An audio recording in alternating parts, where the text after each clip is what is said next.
product managers, engineers, designers, needs to remember that you've got the same shared goals.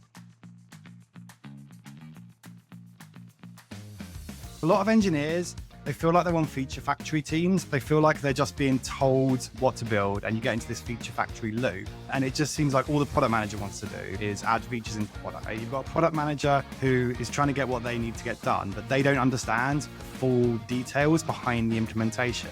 The engineers, they might know exactly how the database is structured and how all of the backend architecture works, but they don't understand, like they haven't been speaking to customers. Both sides need to essentially understand what the other person's priorities are, and that's what empathy is. Engineering managers tend to have better people skills than engineers. That's why people go into management. Your primary job as an engineering manager is to enable the engineers in your team to all have that kind of conversation with the product managers and with the business. Anyone can have a one-to-one with anyone in the business and set up a regular no agenda meeting. Just because your life is staring at a screen and talking to a computer, you can still share that with other people and even product managers as well.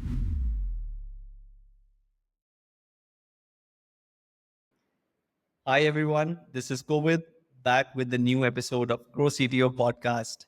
And today with us, we have a very special guest. He's head of engineering at Pendo, and he has more than 15 plus years of engineering and leadership experience.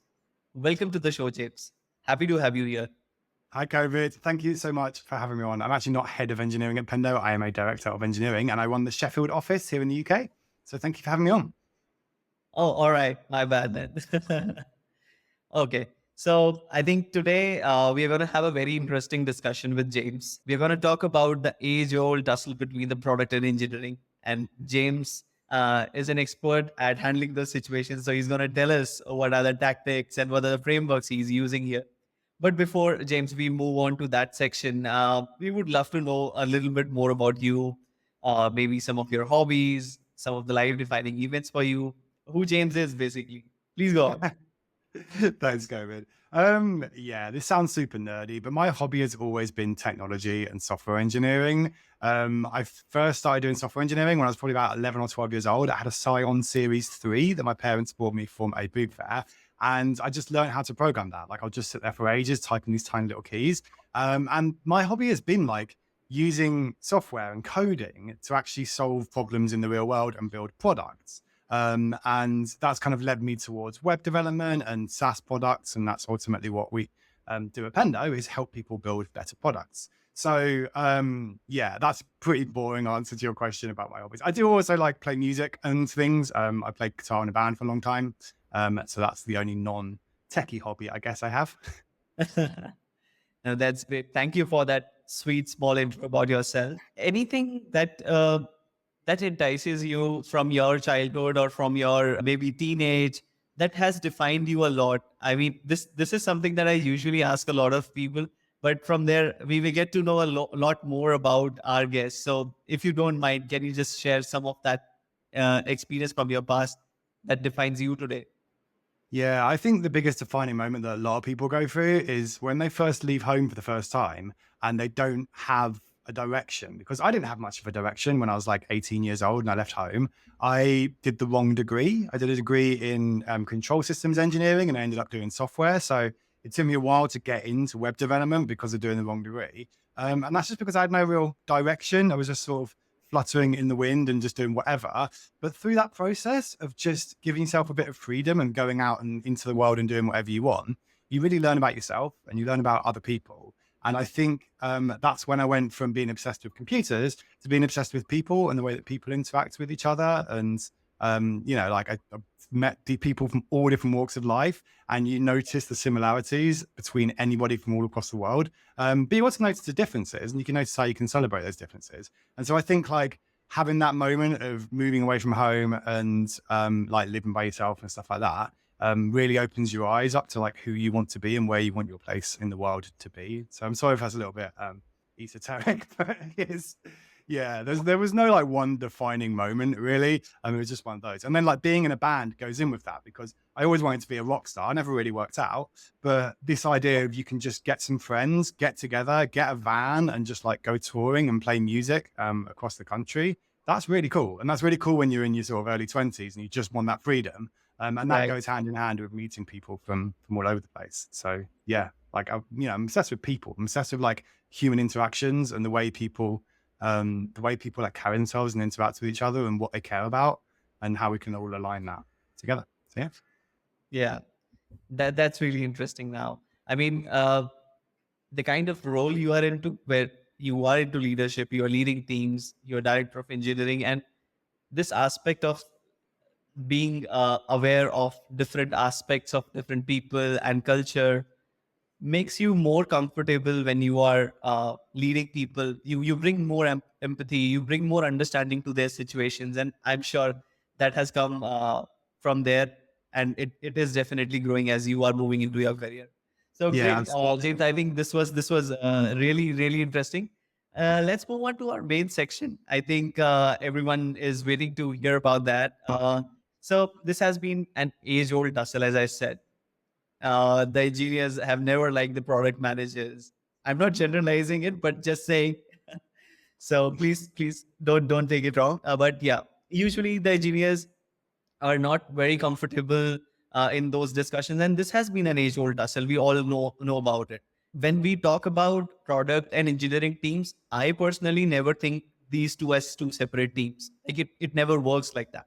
One thing that I learned as soon as I moved into this industry is it's product engineering. It's not product and engineering separate. So it's not healthy for a team to have this kind of a tussle when you actually are moving towards the same goal. And almost every engineering team that I see, there is some level of friction there. And it's natural to be there because the product managers usually might not be that well hands-on with the code, hands-on with the kind of daily practices a dev goes through, and then planning according to that, keeping in mind that okay, it should be uh, pushy as well as comfortable for the developers to deliver something. So that's where the main friction starts, and you come up with unreasonable requirements which the developers might not be able to relate to, that how it is going to impact the product. So there are multiple reasons due to which this gap, this friction could be there. So today, I think with that note, I would hand over the mic to you, and would want to know how you have had such experiences in your past, in your current role, and how you end up resolving this so that people operate, like developers and product operate as one single team towards that one goal of making the business successful. Yeah, absolutely. And what you said there about coming together to solve a problem together is really, really important. I think like the number one thing that underpins this is that everybody, product managers, engineers, designers, managers, needs to remember that you're all employed by the same organization and you've got the same shared goals. And your contribution to that is no more or less valuable than anybody else's. Like you mentioned that word empathy in your introduction. Like empathy is, we're going to talk about empathy a lot today, right? Because empathy is all about putting yourself in somebody else's shoes and seeing what their goals are. And firstly, like trying to steer their goals to what you need, but also trying to like emphasize what your own goals are and align those to the others. Like the way I always think about product managers is a lot of engineers, they feel like they're on feature factory teams. They feel like they're just being told what to build, and you get into this feature factory loop. And it just seems like all the product manager wants to do is add features into product, add features into product, add features into product. And it can feel sometimes like product managers are paid like on commission, like they get a certain commission based on how many features they deliver. That's point or something. And that's not true. Product managers are paid a salary, just like you do. And the way that your success is ultimately measured is the same way that your product manager's success is ultimately measured. And so it's really, really important to realize that you do align around this goal. And you need to have a two-way conversation about it. Like you need to really, really explain like what you think the priorities should be. And you need to encourage your product manager to explain what they think their priorities should be for the team. And then you can align and find some middle ground that ultimately works best for the business. But yeah, like in my experience anyway, it's just, you say age old, like this has been quite a long thing. And before product managers, it was business people. It was maybe, one of my first jobs in software engineering, we didn't really have product managers. We just had like the director of engineering, product research, design, whatever, who would just come up with the ideas and just say, this is what we're building. And that's very difficult because you've reported into that person. So you basically had to just do exactly what they said. And that was super, super unhealthy because that builds up a huge amount of resentment. And I much, much prefer the model we have now where we have product managers where engineers don't report into the product managers, because that means that product managers had to lead the product without authority. And engineers have to lead the best engineering direction without authority. So you have this thing where you're encouraged to influence your peers on the same team as opposed to just doing the thing that your boss tells you to do, which is how it used to work when I started in this industry. So it's got a lot better. And as I've gone through my career and I've worked with some really, really good product managers and some really good product leaders, I've noticed that pattern between the product managers that are really, really good, that are really successful, are the ones that have that empathy. And we will talk about empathy a lot, right? Because it's super, super important. But product managers that can have that empathy, that can empathize with what engineers actually want to get out of a situation, and then align that with their question here. When you say empathy, I think in your introduction also you mentioned, like, when you meet different people from different cultures, different backgrounds, you tend to understand, your brain develops that empathy naturally towards different situations and different people. But that has happened only because you have seen things differently, right? When we put this context into product and engineering, a product manager who has probably never coded in their lives, right? Who do not have the context of how things work in the development workspace, right? In that situation, how a manager like that should be able to come to this piece that, okay, if the developer is saying that this is going to take 5 days, or this is difficult and this is complicated to implement and it won't add much value. So in those scenarios, a person who is not hands-on with coding or has never done that piece on his own or her own, uh, how do you think in a professional environment that empathy would come in? And of course, the product manager has his or her own deliverables, the metrics that needs to be looked at. So how does that work in that situation? Well, the same way it works the other way around as well. So the situation you've just described, right? You've got a product manager who is trying to get what they need to get done, but they don't understand the full details behind the implementation. You've also got an engineer that does understand the full details behind the implementation, but they don't understand the full business context behind what you're trying to be building, right? Because that's the product manager's job. So the engineers, they might know exactly how the database is structured and how all of the backend architecture works, which is very complicated, but they don't understand, like, they haven't been speaking to customers. They don't know the kinds of things that the product manager knows. So both sides need to essentially understand what the other person's priorities are. And that's what empathy is. Empathy is understanding what somebody wants and not necessarily always giving them what they want, but at the very least, like, comprehending and considering what somebody's goals are in your own, the way you deal with them, right? So back to your situation about a software engineer, okay? So if, let's say, a product manager has come to you and said, we just need to add this button to this page. It's super, super important. We want this button to send an email out. And the engineers come back and they say, oh, well, we actually don't have any back-end email architecture that can send emails out. So we're going to actually have to build all of that.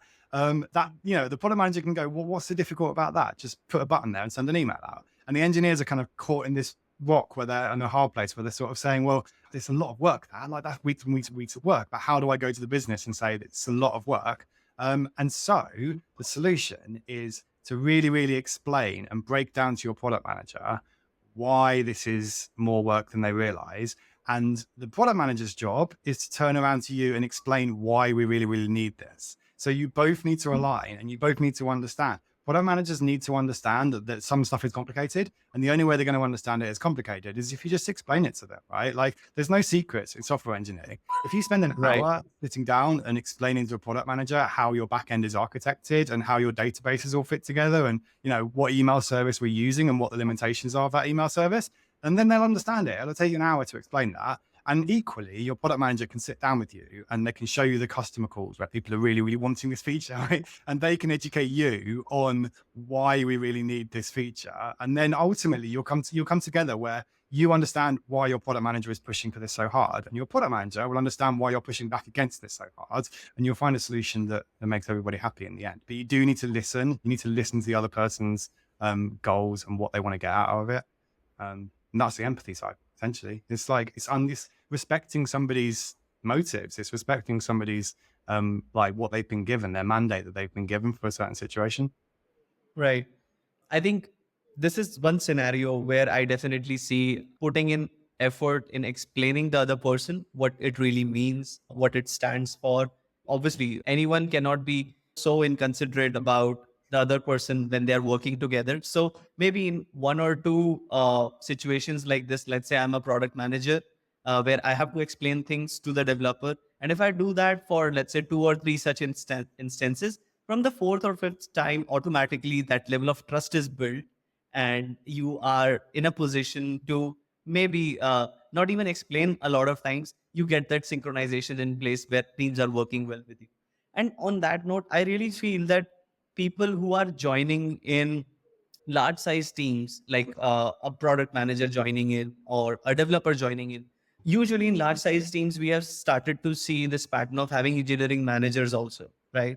So in your perspective, how much does an engineering manager plays a role of bridging this gap and reducing this friction? Because few of my very close friends who have been from the engineering background have chosen to be in the management space now, and they usually tell us what and things they are working upon right now. And I feel that that really helps the business as well as the developers to deliver right things on time, and you get a lot of context from both the sides. So what's your perspective on that, of bringing those engineering managers into the system? Yeah, I mean, I think the primary number one responsibility of an engineering manager is to empower the engineers to do all those things that you've just been speaking about, right? So, like, your number one responsibility, engineering managers tend to have better people skills than engineers. That's why people go into management. And your job is to teach the engineers on your team how to do that, all of those things that you've just described. Sometimes you have to step in, and sometimes there's a high pressure situation where you do actually have to say, I'm going to bridge the gap here between engineers and product. But your primary job as an engineering manager is to enable the engineers in your team to all have that kind of conversation with the product managers and with the business. And so it's coaching, so it's support, so it's career development, and also, hiring the right people. That's quite a large job of an engineering manager, performance management. And so a lot of that, engineering managers should never be the one person that bridges gap between product and engineering, because then they're going to become a bottleneck. And also the engineers are never really going to learn to do that themselves.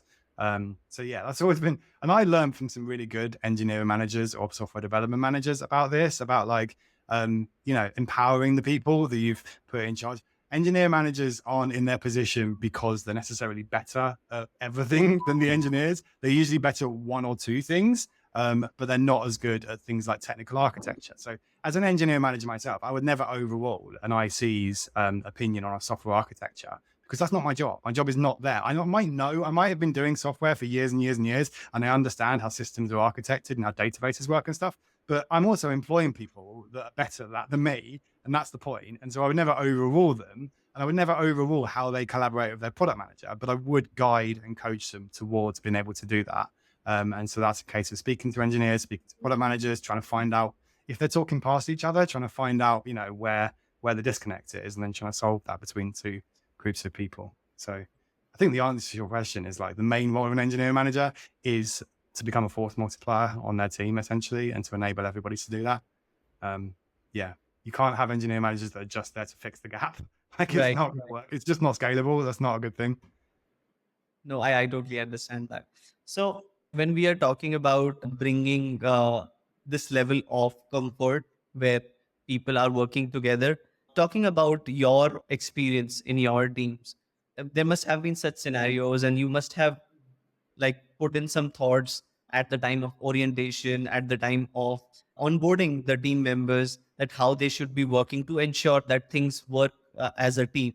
Uh, can you just tell us about few incidents and how you ended up solving them, and how you put in the right onboarding for the team members to have that inculcated in the culture? Yeah, the best onboarding is like that group effect of just observing something happening and then joining in with it. So, like, bystander. The best way to onboard somebody is just to add them onto a high performing team. Like, honestly, you just put someone on a team that's super, super collaborative, and they will witness how people can collaborate. But I've had positive and negative experiences in the past with joining a team, primarily back when I was a software engineer. I remember I once joined a team for the very first time, and I just never really got on with my product manager. Like, I just don't think we clicked as people. We never really had any kind of conversations or anything. And I was never really onboarded properly. So at the start, I did have a slightly rocky relationship with this product manager where I just couldn't understand. I couldn't understand what they were trying to do. They never explained anything. They just said, this is what we want doing. So I just had to say, well, that's going to take longer than you think. And I tried this for ages. And I spoke to my manager. My manager sort of gave the advice that I've just been trying to give your listeners here, which is like, you need to go out and do it yourself. I'm not going to fix it for you. So what I did is I took this product manager and I just said, look, let's go for a coffee once every 2 weeks. We just have a one-to-one. This was before COVID, so you could actually go out and do these kinds of things. And we would, every lunch, every Monday, every 2 weeks, we would just go down the road and have a coffee in a cafe in London where I was working at the time.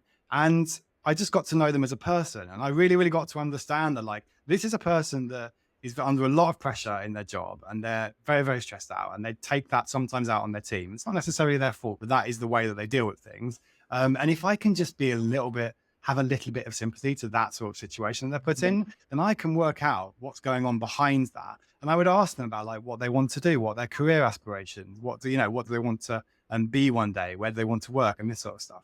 And those kind of small conversations, like I say, half an hour every 2 weeks, just a one-to-one, completely fix the relationship, and it completely fix everything else, because you just build up so much more trust with somebody if you're just having small one-on-one conversations with them. And my kind of hack for engineers, if you like, is to have one-to-ones. People think one-to-ones is just for managers and it's for people to talk to their boss, or it's for people to talk to people that report to them. Anyone can have a one-to-one with anyone in the business and set up a regular no agenda meeting every couple of weeks. That's just half an hour where you just chat to somebody.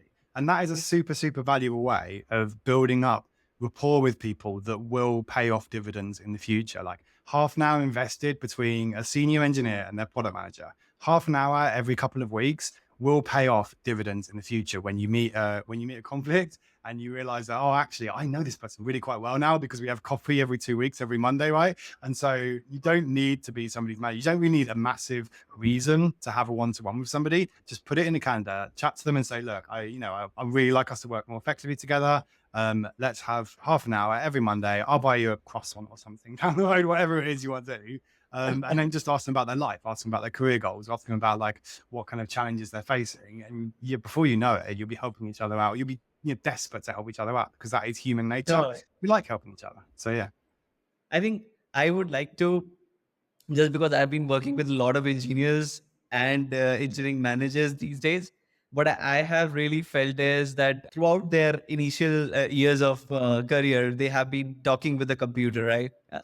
It's very difficult to find out what to talk about. I think the advice that you have given is very simple and I think very impactful. I have experienced that myself, but I would say I have been an exception to the engineering and development space because I have been a little extrovert and have been talking about things lately, at least in my comfort zone. So I was able to find out that space with people who are themselves very introvert, but still I could break through and I could break that ice. It's very difficult for the other side of the people who are developers throughout their career to come back and like start these conversations on their own. So what are the things that you really think we should be talking about? Like, even if a product manager is going to the engineer or the engineer is wanting to break that ice and like build in that empathy and understand that person, what kind of things you look forward to in such kind of conversations, let's say? That's an interesting one. Like there's a lot of people that are introverted in this industry. And a lot of people use introversion as like a crutch or as an excuse. And it shouldn't be. Just, being introverted doesn't mean you can't connect with other people. It just means that you connect with other people differently. It means that, you look inwards for experiences and things. And so the practical advice would be to try and recognize how another person functions. You might find that your product manager is actually more introverted than they let on. A lot of people just put on a show. A lot of people are super, super introverted, but they put on a show in day to day, especially in work life, and they'll, pretend to be all extroverted and they'll pretend to be all confident, but they're not. And I've known many people like this, that if you have an actual conversation with them, they'll admit to you that they're actually super introverted and they get super, super nervous whenever they have to talk to people, but they do it and they force themselves to do it because they've learned throughout their careers. So, I'm not suggesting people should like push themselves too far out of their comfort zone, but in terms of practical advice, speaking in statements is quite a big thing that a lot of people don't realize, but I can't remember where I read this. This is from some book or something on like how to make friends and influence people. I don't think it's that exact book. But essentially, if all you're doing is asking somebody questions, then you're putting all of the onus on the conversation on them. And that's not actually that comfortable in conversation. So if you're talking to a product manager and you're just asking them like, why are we doing this? Why does the customer want that? What's the point of this feature?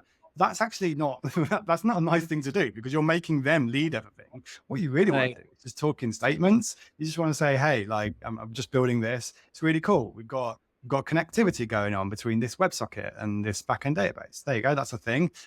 We've just realized that this is a little bit late. And so it's going to be a few days extra, but we found an area over here. We can cut some corners. Like just say things Yeah. that are going on, tell people stuff that's going on in your life. And then there's no pressure on them to intervene. And this is like standard small talk, right? If you just tell people things, then they can decide to walk away or they can decide to engage you in conversation, but you're not putting too much pressure on them. You're not asking them a barrage of questions that they feel like they have to answer. So that's standard advice for introverts. I think if you are introverted and you feel like you need to talk to somebody, just share details about what you're working on, share details about, your current goals and where you are and see what happens. They might do the same.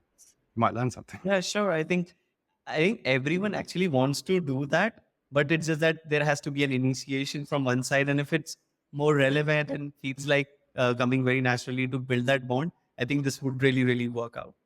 Cool. So I think this was really again, I would say a very simple but a very impactful advice that one-on-ones are really things that work, right? At the end of the day, we are humans, and at least for developers, I think because they are day in day out just interacting with their computers, I think this is a good escape for them to actually probably go back and talk to people and have those real conversations and build that bond. So yeah, I think that's really amazing. You Anything can talk else? about Yeah. computers.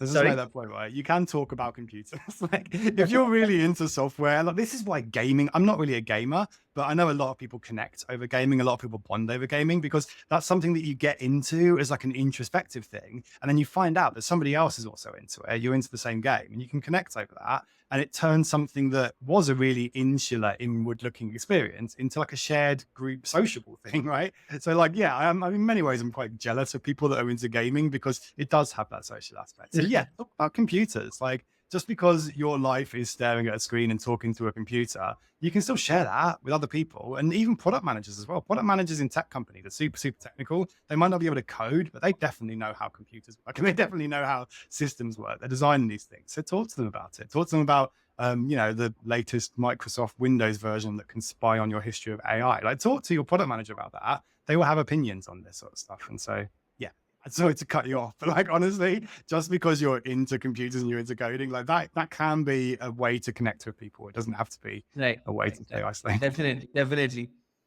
Uh, Perfect. I think more or less the idea is to have that empathy for people, do more one-on-ones and build that trust in the team. And I think that would really solve this problem. And I think one thing that we should have actually talked in the beginning itself, the impact of this problem actually. Like for our audience, I won't let that question go away like that. There must have been experiences where you would have dealt with consequences of having this friction in the team, right? So Yes. maybe the engineering managers, the product managers, the engineering teams out there who are looking at delivering successfully, I think they should be aware of what are the consequences of not putting some focus and effort on solving this problem before it becomes something big.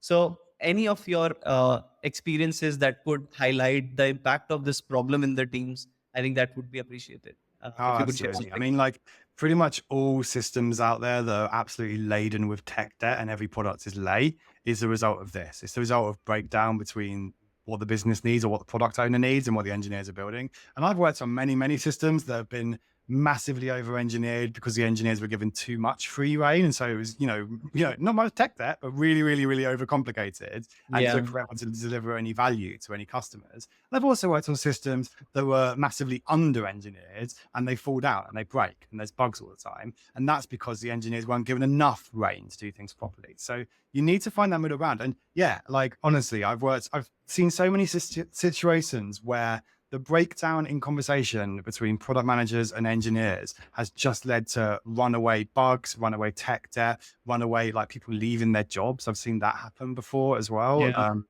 Yeah, and that's really bad. These are all bad outcomes for the entire business, right? You don't want engineers quitting because they don't get on with their product manager, and that's Definitely. something I've seen before.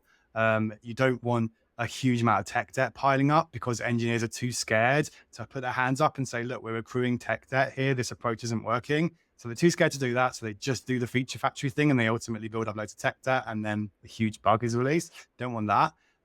But you also don't want engineers to be just left to it and put in a room for a month and come back with some massively elaborate, over-engineered system that doesn't actually solve the problem for the customer. So, like, all of these things are bad situations. The good Yeah, situation is the one that is an iterative approach with feedback and collaboration between engineers and product managers. It's the only real way of doing it. definitely. Great, James. Thanks a lot for giving us so much practical and insightful advice on how to deal with this situation. And I'm sure this would be really helpful for a lot of engineering teams, product engineering teams out there to be more successful. And we would love to have you back on the show once again and talking about such insightful topics and challenges of the engineering ecosystem. But for today, I think it's time. Thank you so much once again. It was great to have you on the show. No worries. Thanks very much, Kovid.